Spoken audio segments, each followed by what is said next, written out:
For decades, Richard Hargrove played the role of a devoted family man in his small Georgia town.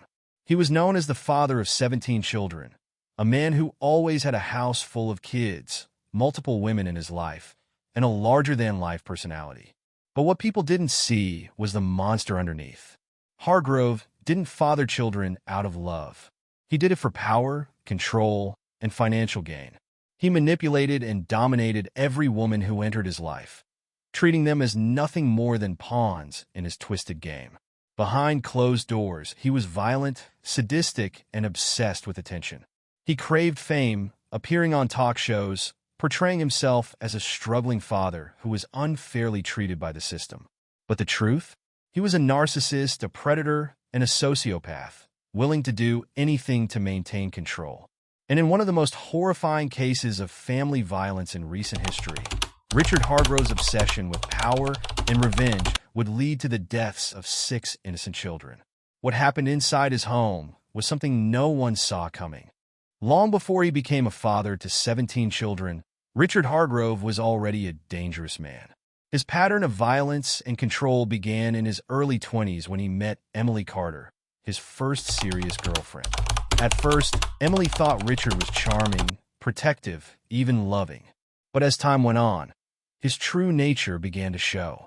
He became controlling, demanding to know where she was at all times, deciding who she could talk to, and isolating her from friends and family. Then came the verbal abuse. The constant insults, humiliation, and manipulation left Emily feeling trapped. And when words were no longer enough, the physical violence started. Richard would hit her over the smallest things, then apologize and promise it would never happen again. Emily tried to leave multiple times, but Richard always found a way to drag her back in. Until one night, she finally had enough. She packed a bag, left a note, and tried to escape. But Richard wasn't going to let her go. As she was walking out of the house, he attacked her in a blind rage. He stabbed her 27 times before leaving her for dead. Miraculously, Emily survived, but the damage was permanent. She was scarred for life, both physically and emotionally. Richard was arrested, charged with attempted murder, and sentenced to 7 years in prison. But what happened next shocked everyone. Despite the brutality of his crime, Richard was released after only 3 years. And the moment he got out, he picked up right where he left off. His next victims? A long list of young, vulnerable women, each one falling into his trap, unaware of the monster they were about to meet. Richard Hargrove was just getting started, and the worst was yet to come. After being released early from prison, Richard Hargrove wasted no time finding his next victims. He had learned something important. He could get away with almost anything as long as he chose the right women. And so, he targeted younger, more vulnerable women, knowing they were less likely to fight back or leave. One of those women was Patricia Lane, a single mother struggling to make ends meet. At first, Richard showered her with attention, promising to take care of her and her child. But within months, the same pattern of control, isolation, and manipulation began. He dictated who she could see, what she could wear, and how she spent her money. And when she tried to stand up for herself, he made sure she regretted it. One night, after accusing Patricia of flirting with a neighbor, Richard beat her so severely that she was hospitalized with broken ribs. Yet, just days later, Patricia refused to press charges, terrified of what he might do if she did. That was his power. By the time Patricia found the strength to leave, Richard had already moved on to his next target. Heather Dawson, a 19-year-old waitress, met Richard while working late shifts at a local diner. She was young, naive, and looking for love. And Richard knew exactly what to say to make her fall for him. Within a few months, Heather was pregnant with his child. But Richard didn't see fatherhood as a responsibility. He saw it as an opportunity. He realized that the more children he had, the more government assistance he could collect. And that's when his manipulation reached a whole new level. He began intentionally getting multiple women pregnant, ensuring that they remained financially dependent on him. It wasn't about family. It was about control and money. Soon, Richard had multiple women under his roof, all raising his children, all too afraid to leave. He had built his own twisted empire. And when one of his partners, Lisa Morgan, finally tried to break free, Richard set a plan in motion that would lead to one of the most horrifying crimes in American history. The fire that would kill 6 innocent children. And once again, Richard Hargrove would try to walk away, untouched. By the mid-2000s, Richard Hargrove had built his own twisted empire, a household filled with multiple women and children, all under his control. But for Richard, this wasn't just about power. It was about money. He mastered the welfare system, collecting government benefits for each child, ensuring that none of the women in his house had the financial means to leave. He didn't see his children as human beings. He saw them as income sources. And whenever someone questioned his lifestyle, he played the victim.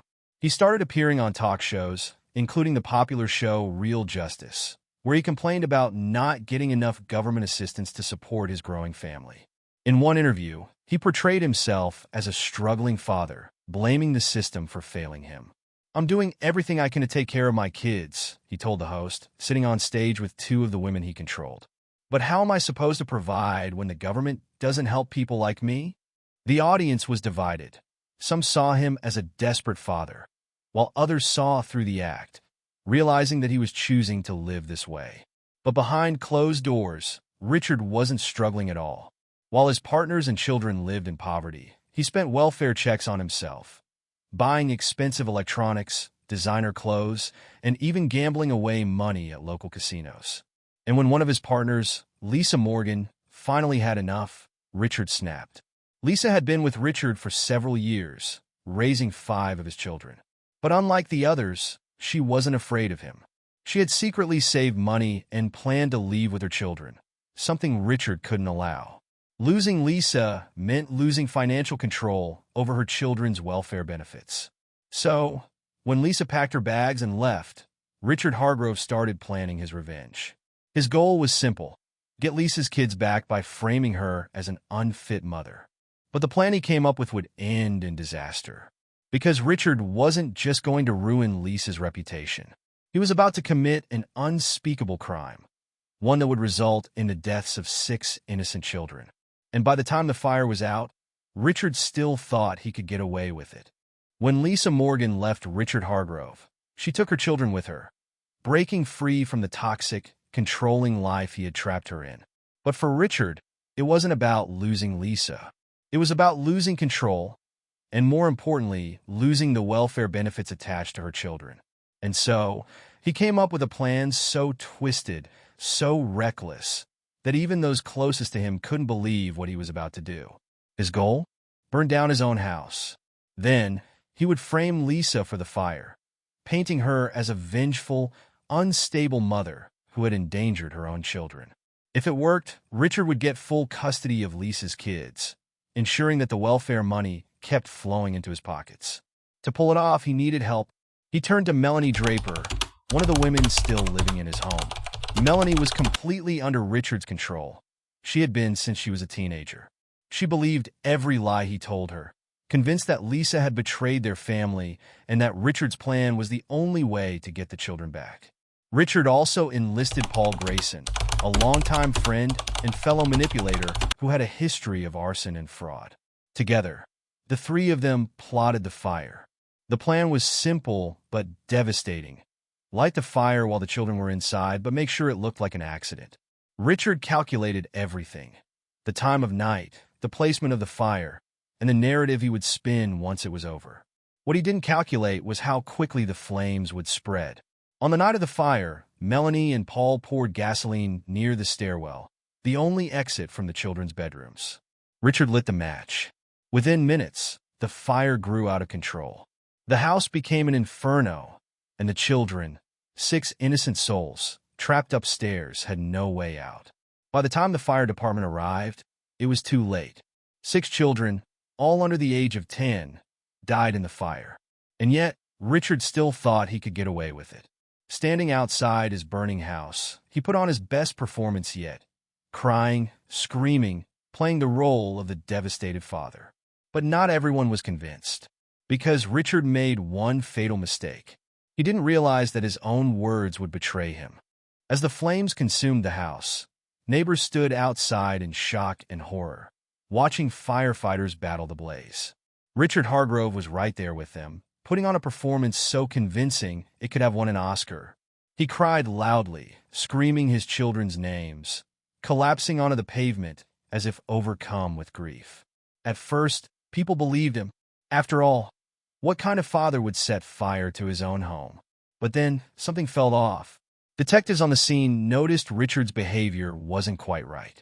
For someone who had just lost 6 children, he seemed too focused on appearances, making sure everyone saw his reaction, even glancing at news cameras as if checking how he looked. And then came the first slip-up. As firefighters worked to control the damage, one officer approached Richard. "I know this is hard," the officer said, "but we need to ask. Do you know how the fire started?" Richard barely hesitated before responding. "It must have been Lisa." The statement was strange. Lisa had left weeks ago. She was miles away that night. There was no evidence she had anything to do with the fire. And yet, Richard immediately pointed the finger at her, before the investigators even mentioned arson. It was as if he had already prepared his alibi. Inside the burned house, fire investigators found their first clue. As authorities examined the remains of the house, something stood out immediately. The fire had started at the only exit leading from the children's bedrooms. This wasn't just an accidental fire. This was a death trap. Investigators soon confirmed what they already suspected. Someone had used accelerants to spread the flames. This was arson. And the only people inside the house that night were Richard, Melanie Draper, and Paul Grayson. Police began to unravel the truth. Within days, investigators dug deeper into Richard's background. They found his violent history, his financial schemes, and his previous talk show appearances. This wasn't a grieving father. This was a master manipulator who had finally made a mistake. And now, detectives were about to catch him in his own lies. As the investigation into the fire deepened, detectives knew one thing for sure. Richard Hargrove was lying. His over-the-top grief seemed forced. His immediate attempt to blame Lisa Morgan was suspicious. And the arson report confirmed that the fire had been deliberately set. But proving it in court? That was a different challenge. The secret wiretap. Investigators needed undeniable proof that Richard had orchestrated the fire. And they had a plan to get it. Detectives planted a wiretap in Richard's home, recording every conversation between him, Melanie Draper, and Paul Grayson. If Richard was truly innocent, he wouldn't say anything incriminating. But Richard had always been arrogant, and within days, he sealed his own fate. The conversation that changed everything. In a recorded conversation between Richard and Melanie, he made a shocking admission. At first, Melanie was nervous, whispering, "I just can't stop thinking about the kids." Richard cut her off. "We did what we had to do," he said coldly. "Lisa was going to ruin everything. Now look, we got the money, we got the story. It's done." Then came the final nail in the coffin. Melanie broke down, crying, but they didn't wake up. Richard, they didn't even have a chance. And Richard? He didn't comfort her. He didn't deny it. He simply muttered, "That's not my fault." That was all police needed. The arrest. Days later, Richard, Melanie, and Paul were arrested and charged with multiple counts of manslaughter, arson, and conspiracy to commit fraud. As he was led out of his home in handcuffs, reporters swarmed the scene, shouting questions. "Did you kill your children, Richard?" For the first time, he had nothing to say, but his actions spoke louder than words. And now, the truth was finally out. The trial of Richard Hargrove, Melanie Draper, and Paul Grayson was one of the most highly publicized court cases in Georgia's history. For the first time, the world saw Richard for what he truly was, not a grieving father, not a victim of the system, but a manipulative, selfish monster who saw his own children as disposable. The prosecution's case. The prosecutor wasted no time painting Richard as a calculated killer. This was never about a father trying to protect his family, the prosecutor stated during opening arguments. This was about money, greed, and power, and 6 innocent children paid the price. The jury listened as witnesses took the stand, including fire investigators, who confirmed the fire was intentionally set at the only exit of the children's bedrooms, neighbors, who testified that Richard's grief seemed fake on the night of the fire, forensic analysts, who played the wiretap recordings where Richard admitted to the crime. But the most damning testimony came from Melanie Draper herself. Melanie's testimony. As part of a plea deal, Melanie agreed to testify against Richard in exchange for a reduced sentence. When she took the stand, she broke down in tears, finally facing the reality of what she had done. "I believed everything Richard told me," she sobbed. "He made me think Lisa was the enemy, that this was the only way to get the kids back." Then, her voice shook as she recalled the night of the fire. "I thought the kids would wake up. I thought they'd make it out."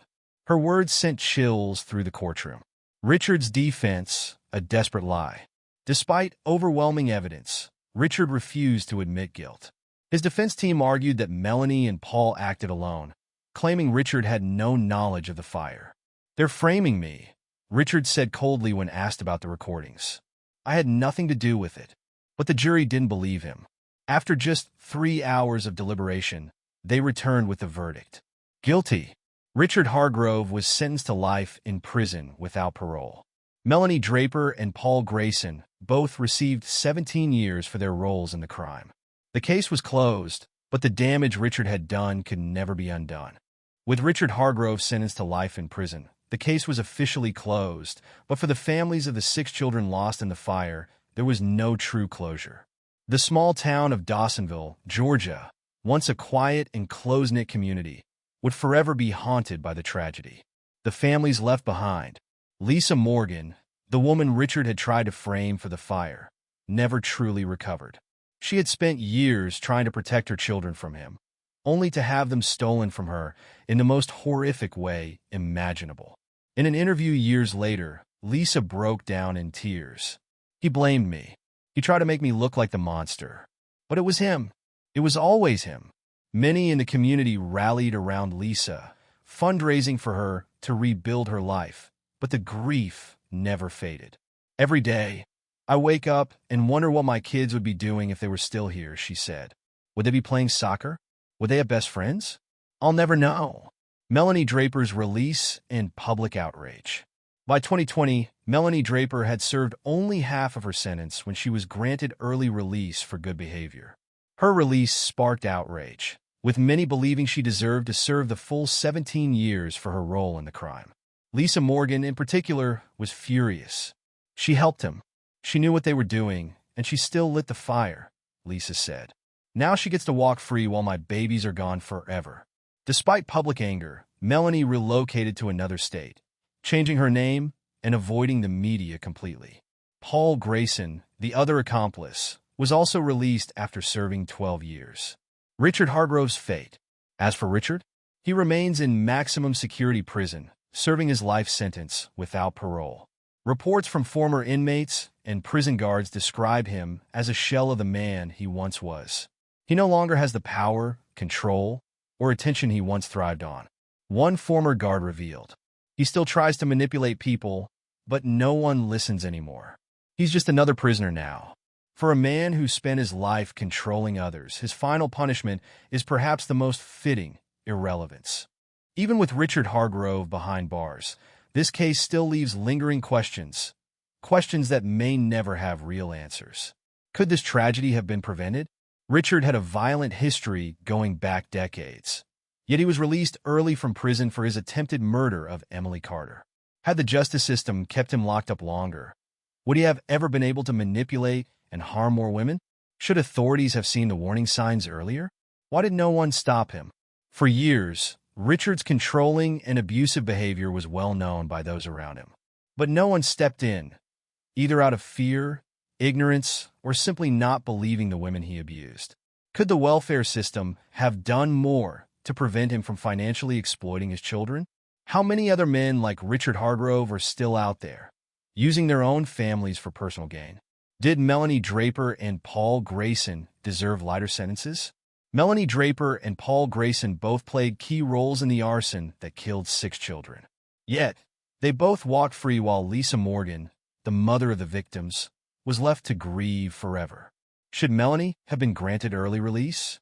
Or should both she and Paul have served full life sentences? The final message: a story of manipulation and evil.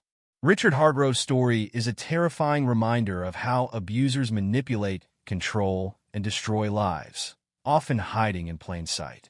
He appeared on television, played the role of a struggling father and convinced the world that he was a victim. In reality, he was a monster. And the worst part? There are many more like him out there. Men who prey on the vulnerable, hiding behind a mask of charm and lies. The only way to stop them is to pay attention to the warning signs, believe victims, and hold these predators accountable before it's too late. Speech balloon, what do you think? Could the justice system have prevented Richard from harming more people?